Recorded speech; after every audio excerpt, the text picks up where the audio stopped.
हाय, आप सभी का आकाश कंप्यूटर लैब पर हार्दिक स्वागत है।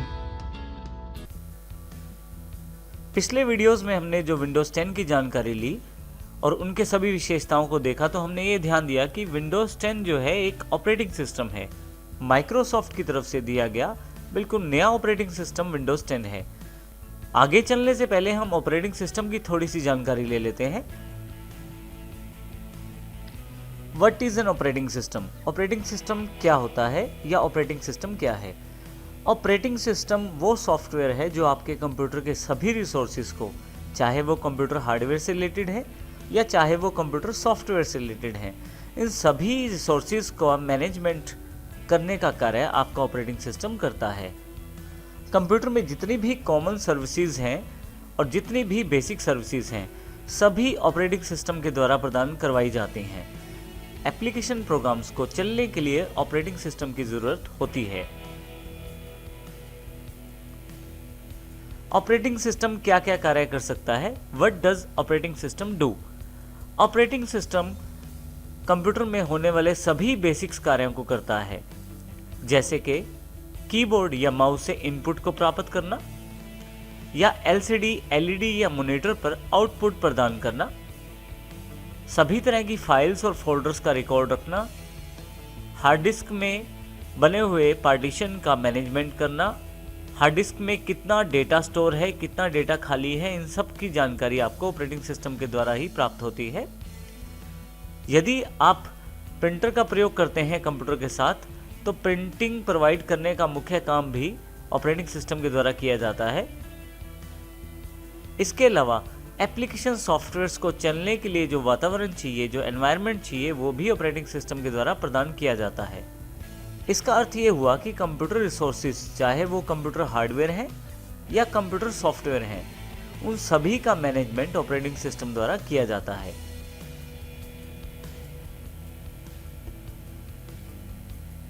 आज के समय में आप कोई भी कंप्यूटर, कोई भी लैपटॉप, कोई भी हाइब्रिड कंप्यूटर हो या इवन मोबाइल क्यों ना हो, सबके और चलने के लिए कोई ना कोई ऑपरेटिंग सिस्टम ज़रूरी रहता है। जैसे कि कंप्यूटर्स में सबसे प्रमुख ऑपरेटिंग सिस्टम विंडोज़ है, तो विंडोज़ काफ़ी सारे वर्जन्स में उपलब्ध है। पहले वर्जन्स में एक्सपी, विस्टा, विंडोज़ 7, विंडोज़ 8 और अब विंडोज़ 10 माइक्रोसॉफ्ट द्वारा प्रदान किया गया है। मोबाइल डिवाइसेस में चलने के लिए ऑपरेटिंग सिस्टम जो रहता है उसका नाम एंड्रॉयड है। इसके अलावा कुछ कंपनीज अपने ऑपरेटिंग सिस्टम भी देती हैं जिनके आधार पर मोबाइल कार्य करते हैं। यूनिक्स, लाइनेक्स और उबंटू जैसे और भी ऑपरेटिंग सिस्टम उपलब्ध हैं मार्केट में।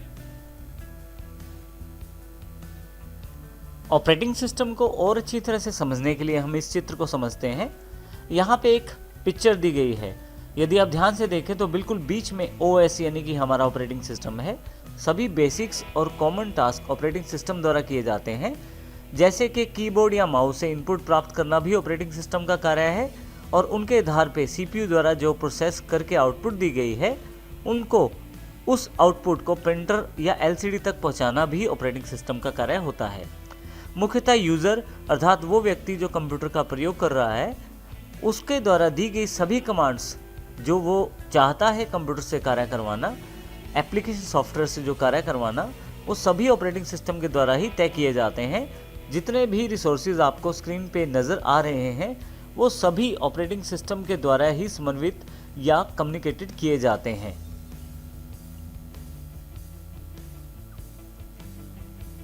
What is application software? Application software क्या होता है? एप्लीकेशन सॉफ्टवेयर वो सॉफ्टवेयर है जो एक किसी खास तरह का कार्य करता है, अर्थात वो सॉफ्टवेयर जो एक विशेष तरह का कार्य करे उसे एप्लीकेशन सॉफ्टवेयर कहते हैं।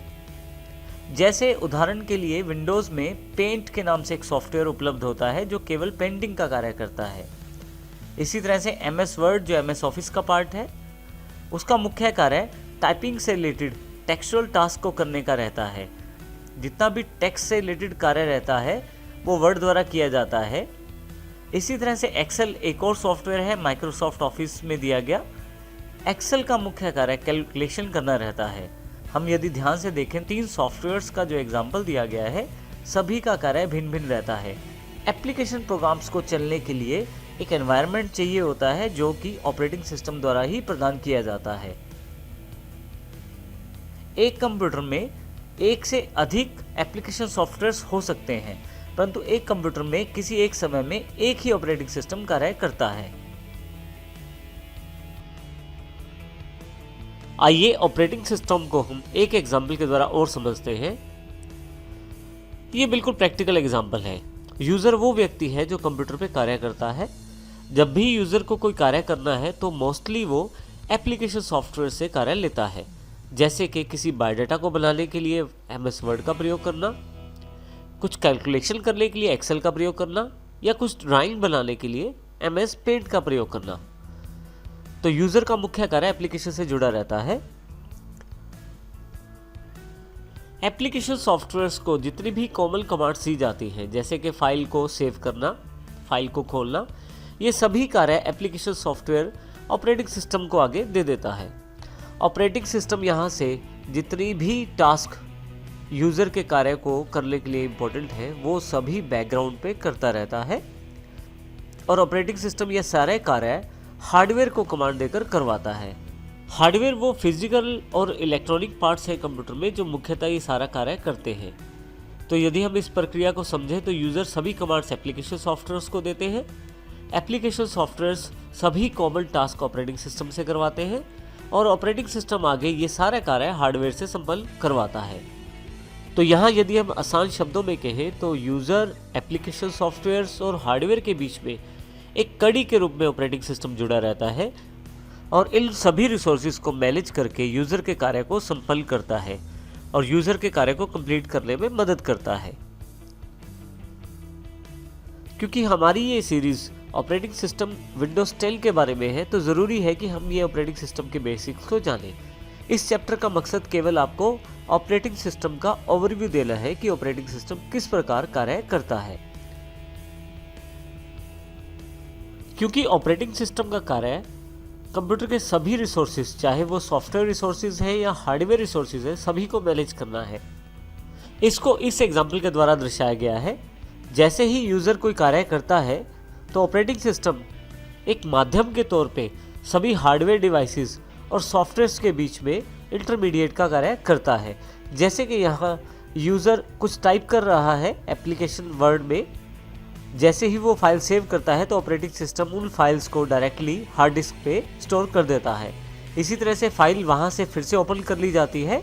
इसके अतिरिक्त यूज़र जब कार्य करता है तो वो कुछ इनपुट भी प्रदान करता है माउस कीबोर्ड से। वो सारी इनपुट ऑपरेटिंग सिस्टम प्राप्त करता है।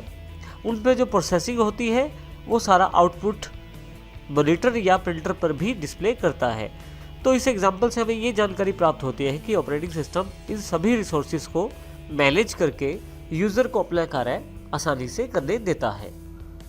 आने वाले चैप्टर्स में हम देखेंगे कि विंडोज़ 10 जो एक नया माइक्रोसॉफ्ट की तरफ से ऑपरेटिंग सिस्टम दिया गया है, उसमें कितने अच्छे अच्छे फीचर्स हैं। सभी फीचर्स को हम बारीकियों से सीखेंगे और देखेंगे कि किस प्रकार ऑपरेटिंग सिस्टम के रूप में विंडोज़ 10 एक प्रभावशाली सिस्टम है।